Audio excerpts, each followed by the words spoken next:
Hola a todos, Dios les bendiga ricamente. Aquí estamos una vez más, un poquito atrasadito un poquito, pero bueno, tenemos que continuar, seguir adelante, perseverando en compartir nuestros estudios. Aquí soy el hermano Inos del Ministerio Sendero de Luz y Esperanza. Dios les bendiga ricamente. Estamos estudiando la epístola a los Hebreos. Vamos en el capítulo 9 y este es nuestro estudio número 9. Vamos cubriendo casi un capítulo, vamos cubriendo un capítulo por estudio y es de bendición, la mera verdad. En el estudio anterior, se lo recomiendo, habla acerca de el pacto, los dos pactos, la diferencia entre los dos pactos, el pacto de la ley y luego ahora el pacto nuevo que tenemos en Cristo, ¿verdad? Bendiciones, buenos días, Sofía. Y sigue hablando acá acerca de eso mismo, una continuación en el capítulo 9. Dice el autor, en el nombre del Padre, del Hijo y del Espíritu Santo: bendito Dios, en tus manos nos ponemos, Señor, guíanos con tu Espíritu Santo, Señor. Te pido, bendito Dios, que tú ministres nuestros corazones, que tú edifiques nuestra fe, que nos hagas comprender y entender, Señor, con más claridad lo que tenemos en Cristo. Te lo pido, mi Dios, en el nombre de tu amado Hijo Jesucristo. Amén, amén. Ahora bien, dice el capítulo 9, versículo 1. Ahora bien, aún el primer pacto tenía ordenanzas de culto y un santuario terrenal, pero el tabernáculo estaba dispuesto así. En la primera parte, llamada lugar santo, estaba el candelero, la mesa y los panes de la proposición. Tras el velo estaba la parte del tabernáculo llamada el lugar santísimo, el cual tenía un incensario de oro y el arca del pacto cubierta de oro por todas partes, en la que estaba una urna de oro que tenía el maná y la vara de Aarón que reverdeció y las tablas del pacto.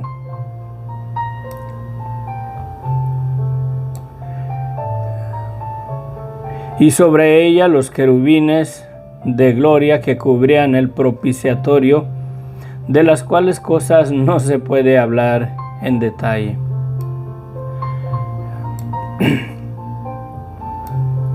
Dice aquí el apóstol Pablo que de esas cosas no se puede hablar con detalle por razones de el tiempo que necesitaría, yo creo, más de una carta para explicar todo lo que envuelve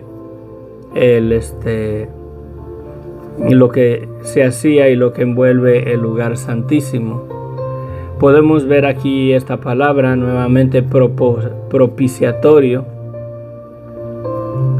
Ahí es donde se ofrecían la sangre de los sacrificios para apaciguar la ira de Dios. Ahí es donde se ofrecían las ofrendas de olor grato al Señor para que apaciguara su ira. El propiciatorio es eso. La propiciación, que ahora es nuestro Señor Jesucristo, Él se ofreció a sí mismo como la propiciación para apaciguar la ira de Dios contra la humanidad, para darnos perdón de pecados. Dice la Escritura que el molido fue por nuestras rebeliones y el castigo para que nosotros tuviéramos paz con Dios, dice el castigo de nuestra paz, o sea, para que el ser humano tuviera paz con Dios, fue sobre Él. Él es el sacrificio o la propiciación por nuestros pecados. Jesucristo, su muerte fue el sacrificio que agradó a Dios para apaciguar su ira para no darnos nuestro merecido, nuestro pecado. Continuamos el versículo 6. Y así, dispuestas estas cosas, en la primera parte del tabernáculo entraban los sacerdotes continuamente para cumplir los oficios del culto. Pero en la segunda parte solo el sumo sacerdote, una vez al año, no sin sangre, o sea, tenía que ofrecer un sacrificio él primeramente por él mismo para poder entrar ahí, la cual ofrece por sí mismo y por los pecados de ignorancia del pueblo, dando el Espíritu Santo a entender con esto que aún no se había manifestado el camino al lugar santísimo, entre tanto que la primera parte del tabernáculo estuviese en pie, lo cual es símbolo para el tiempo presente, según el cual se presentan ofrendas y sacrificios que no pueden hacer perfecto en cuanto a la conciencia al que practica ese culto, ya que consiste solo de comidas y bebidas, de diversas abluciones y ordenanzas acerca de la carne, impuestas hasta el tiempo de reformar las cosas. Por esta declaración que hace aquí, se da por entendido que el templo aún estaba ejercido, porque lo pone en tiempo presente, o sea, todavía estaba funcionando el templo y todos esos ritos y cultos y ofrendas, todo lo que se hacía todavía estaba en pie. Es posible el templo por la manera que el autor lo escribe. Eso nos manda verdaderamente a que esta epístola fue escrita antes del año 70, después de Cristo. Porque en el año 70 fue destruido el templo, y si hubiera sido escrita después de que fue destruido el templo, aquí estuviera en tiempo pasado. Sí. Dice, lo cual es símbolo para el tiempo presente, según el cual se presentan ofrendas y sacrificios. Sí. O sea, se presentan. ¿Por qué? Porque es posible que el templo todavía estaba en pie, que no pueden hacer perfecto en cuanto a la conciencia al que practica ese culto, ya que consiste solo en comidas y bebidas de diversas abluciones y ordenanzas acerca de la carne impuestas hasta el tiempo de reformar las cosas. Pero estando ya presente Cristo, sumo sacerdote de los bienes venideros, por el más amplio y más perfecto tabernáculo, no hecho de manos, es decir, no de esta creación, y no por sangre de machos cabríos ni de becerros, sino por su propia sangre, entró una vez para siempre en el lugar santísimo, habiendo obtenido eterna redención, porque si la sangre de los toros y de los machos cabríos y las cenizas de la becerra, rociada a los inmundos, santificaban para la purificación de la carne, cuanto más la sangre de Cristo, el cual mediante el Espíritu eterno se ofreció a sí mismo sin mancha a Dios,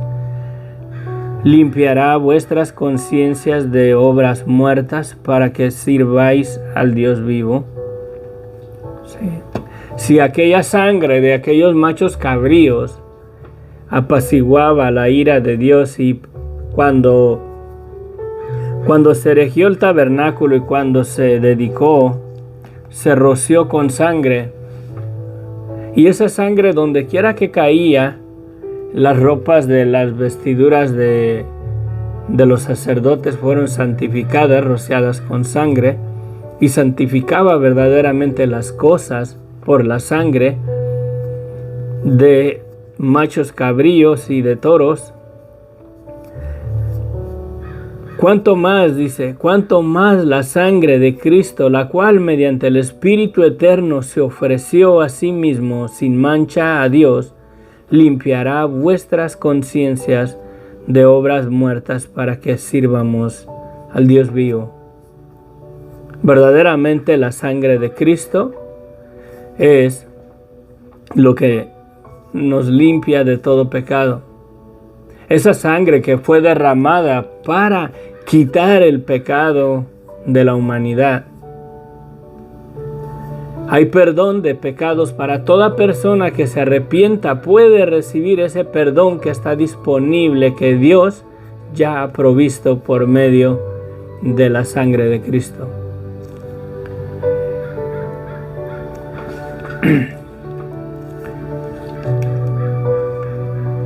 Cuando uno piensa en el perdón de pecados, abrazando un sistema religioso, porque yo la mera verdad, desde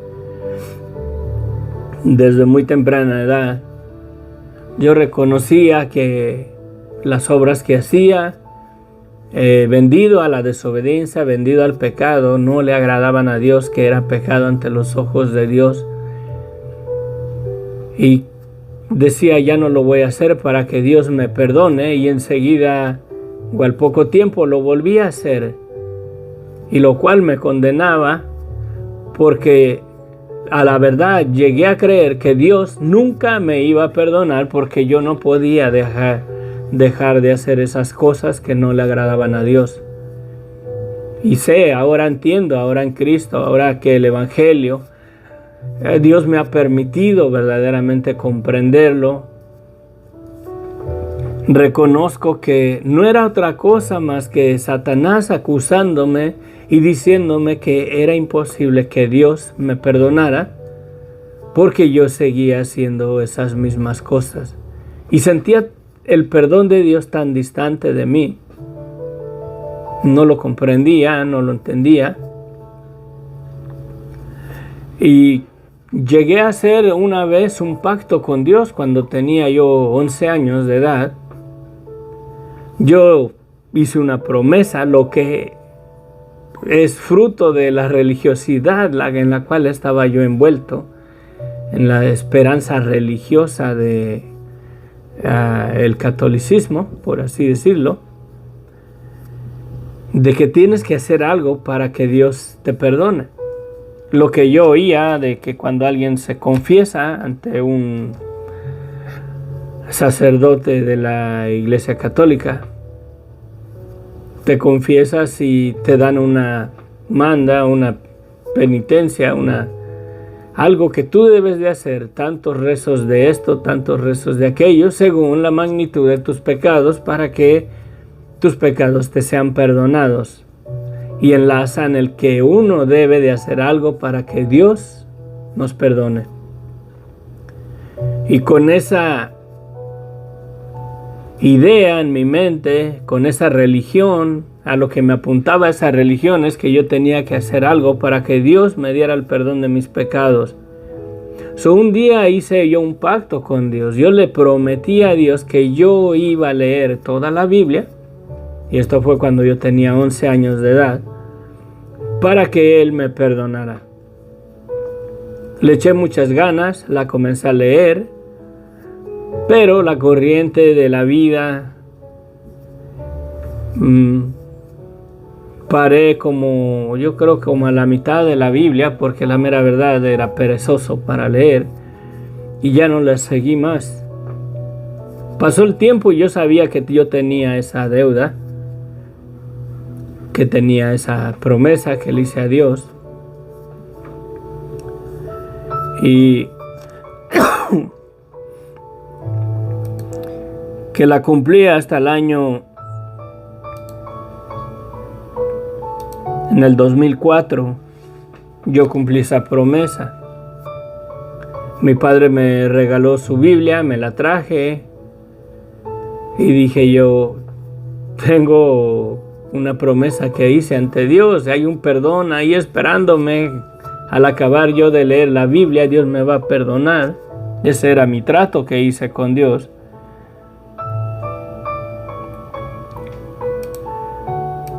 En 2004 menos 1980, 24 años después, comienzo a leer la Biblia de vuelta. Andaba queriendo, la verdad, comenzar a leerla más o menos por donde me quedé, y decía yo, si le fallo por un capítulo, no la voy a leer toda y no voy a agarrar mi perdón. Dios no me va a perdonar. Solo la comencé de nuevo. El Señor me ministró, me habló mucho en su palabra, la leí. Cuando llegué a Génesis, al Apocalipsis, a la último capítulo de Apocalipsis, ya para terminarlo, decía yo en mi corazón, ahí viene mi perdón. Dios me va a perdonar, voy a cumplir. Y yo pagué ya y terminé de leer la Biblia, y yo sentía culpa aún en mi vida de pecado, de mis pecados. Yo sentía que Dios no me había perdonado aún al al terminar la Biblia, y yo sentía la culpa aún en mí. Y el enemigo, sé que fue Satanás, me acusaba, me condenaba y me decía, Dios no te ha perdonado. Dios no te va a perdonar. Sigues en tu mismo pecado, sigues haciendo las mismas cosas. ¿Cómo Dios te va a perdonar? Aunque hayas leído la Biblia, Dios no te va a perdonar porque eres malo. Porque pecas contra Dios. Y sentía la culpa.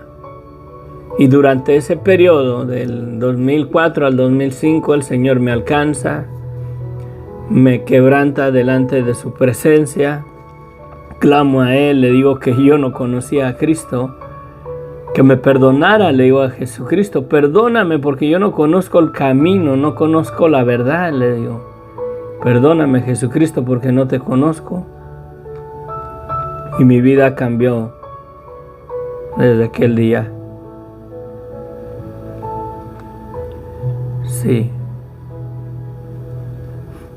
Pero la sangre de Cristo verdaderamente ya fue derramada. Comparto esa experiencia, ese testimonio, por si hay alguien que escuche este mensaje y que sienta que Dios nunca le va a perdonar sus pecados, que quizás nunca alcance el perdón de sus pecados porque quiere ser bueno, quiere ser buena persona, ya no quiere hacer esas cosas con las cuales ofende a Dios, y luego enseguida, a la semana, al día siguiente, al mes siguiente, lo vuelve a hacer.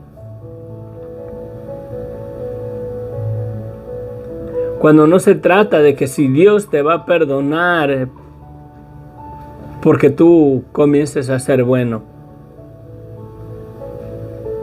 El homicida recibe el perdón de sus pecados no porque deje de matar, porque aunque deje de matar ya es homicida ante los ojos de Dios.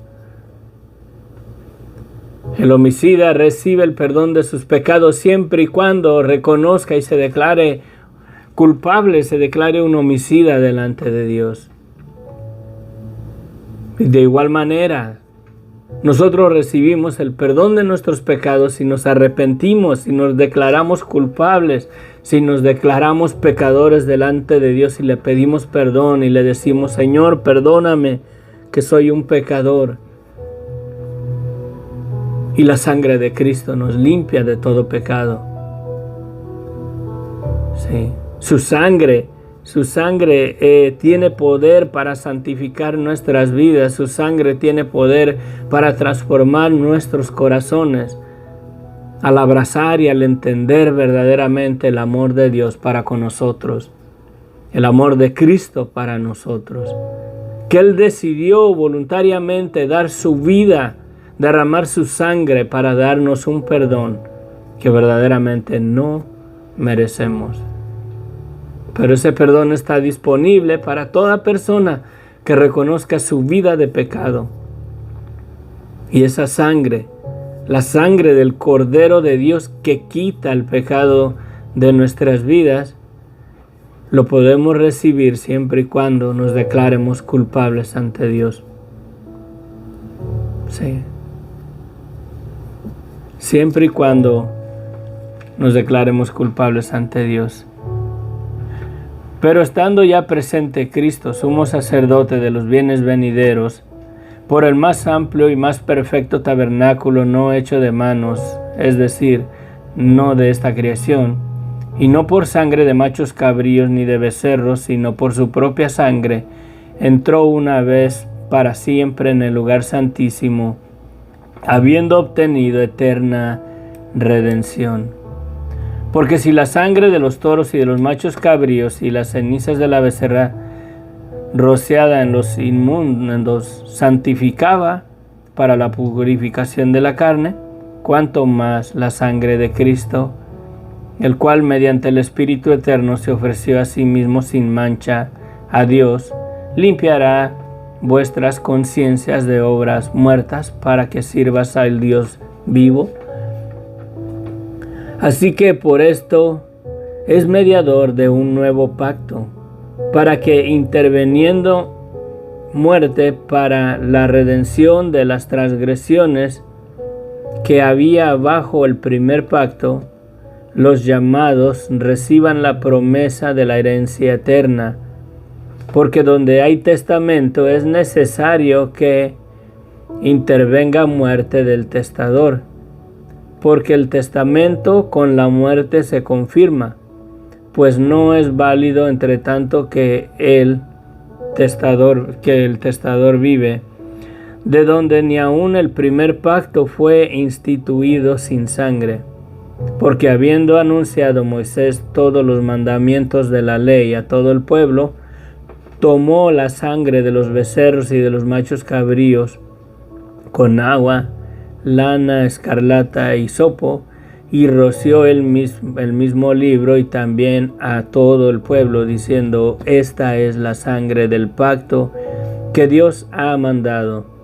Y además de esto roció también con la sangre el tabernáculo y todos los vasos del ministerio, y casi todo es purificado según la ley con sangre, y sin derramamiento de sangre no hace remisión. La sangre de Cristo ya fue derramada, por eso Él es el Cordero de Dios que quita el pecado del mundo.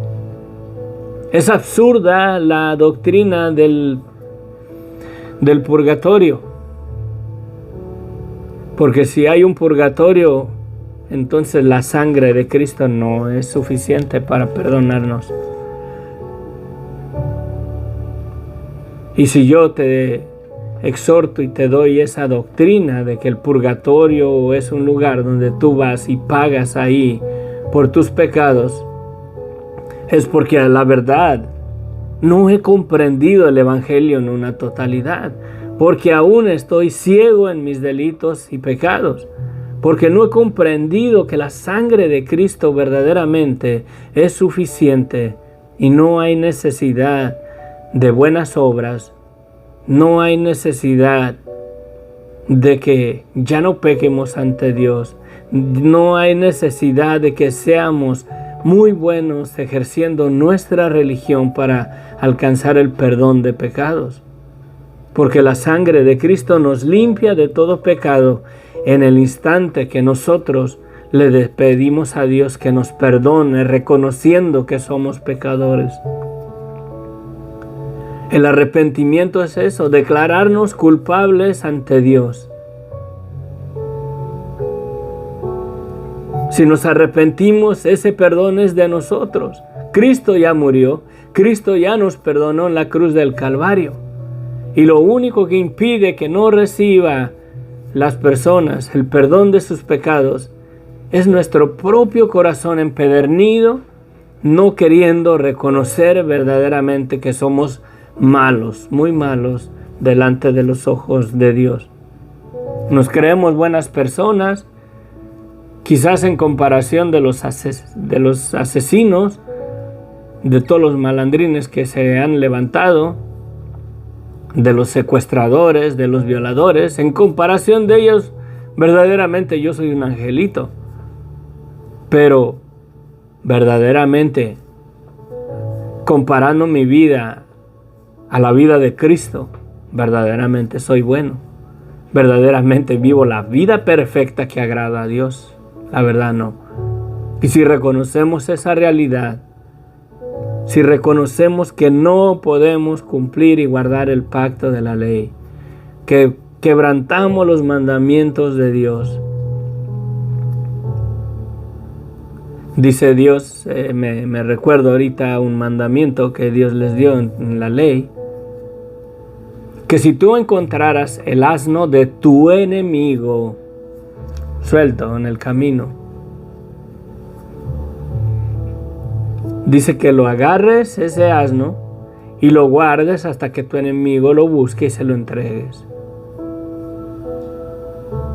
Pero aquí, nuestra vida natural, nuestra naturaleza de pecado, encontramos la cartera aún de nuestro amigo y la limpiamos, la vaciamos y no se la entregamos. ¿Por qué? Porque somos malos verdaderamente. ¿Cuánto más no nos quedaríamos con las cosas de nuestros enemigos? Encontramos por ahí que dejó tirado algo que nos puede ser útil, no lo quedamos. Creo que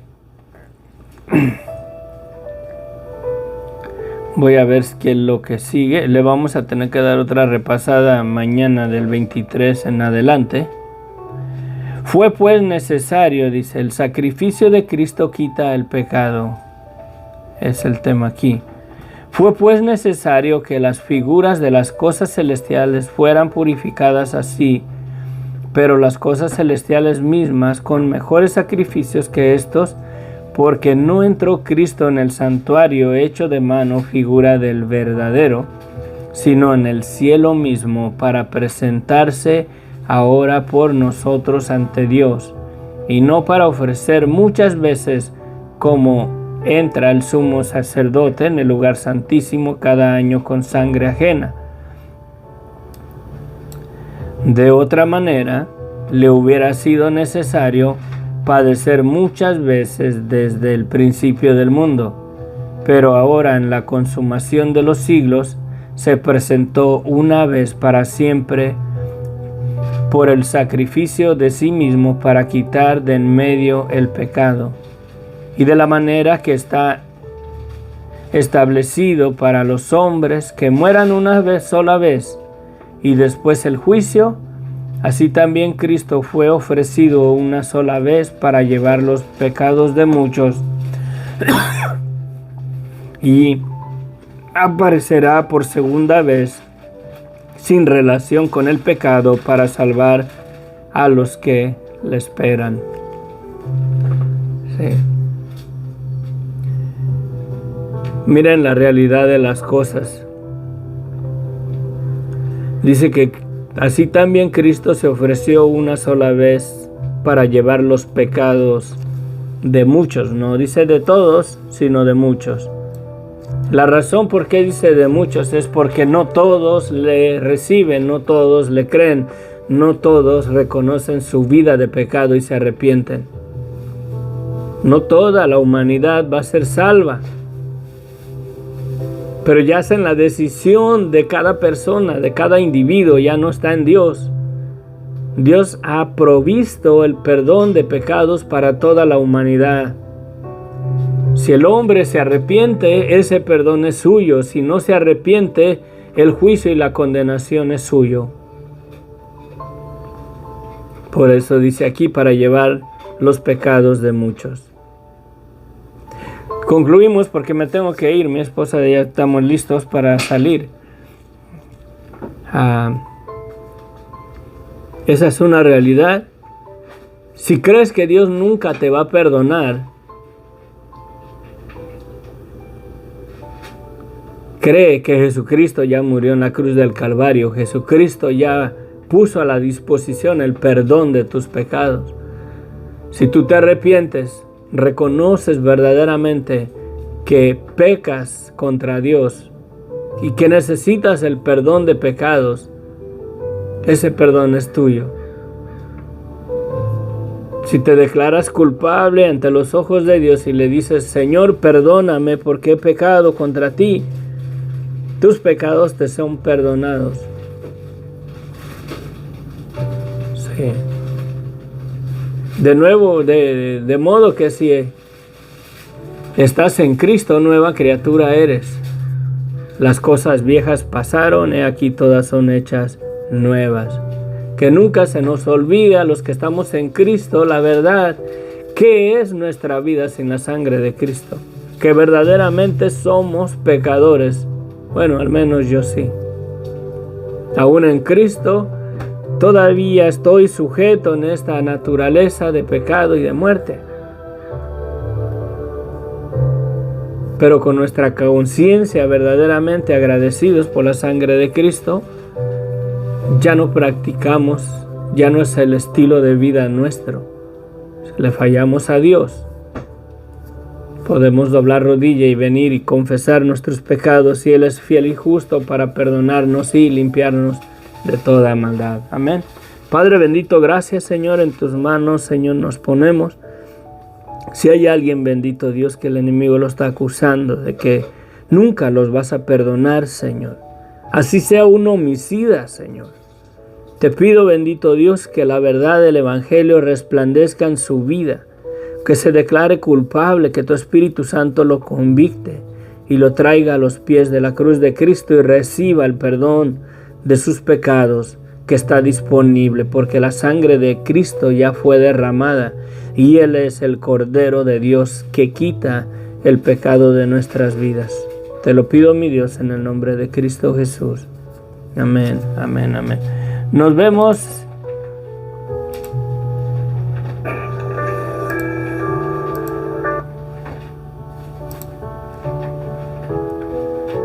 ¿Qué tenemos aquí bien rapidito? Porque se nos hace tarde. Se me hace tarde. Dios les bendiga ricamente, Jorge, Sofía.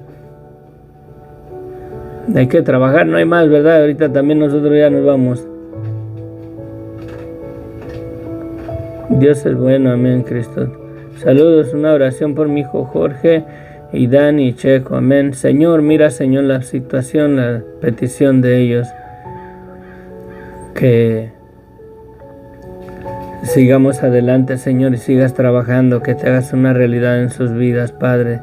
Te lo pido, mi Dios, en el nombre de Cristo Jesús.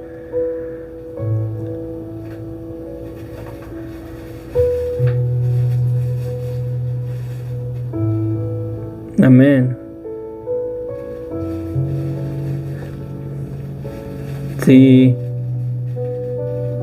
Bueno, vamos a orar para que el Señor siga haciendo la obra en ella. Amén. Oración por tus hijas. Marta Plasencia Quintana, Dios le bendiga desde Los Ángeles, California. Oh, somos vecinos, aquí estoy en San Pedro, aquí estamos en San Pedro, California. Marta Plasencia Quintana. Bendiciones, aquí estamos transmitiendo todos los días un estudio. Nos tenemos que ir. Bueno, se despide de ustedes el hermano Inos del Ministerio Sendero de Luz y Esperanza. Y vamos a seguir orando por tus hijos y tus hijas. A Sofía, adelante, échenle ganas. Sigamos adelante, perseverando en la fe. Déjenme quito mis lentes porque me siento raro. Bueno, bendiciones, saludos a Marta, bendiciones. Nos vemos, nos tenemos que ir. Que la gracia de nuestro Señor Jesucristo se perfeccione en nuestras vidas. Amén, amén.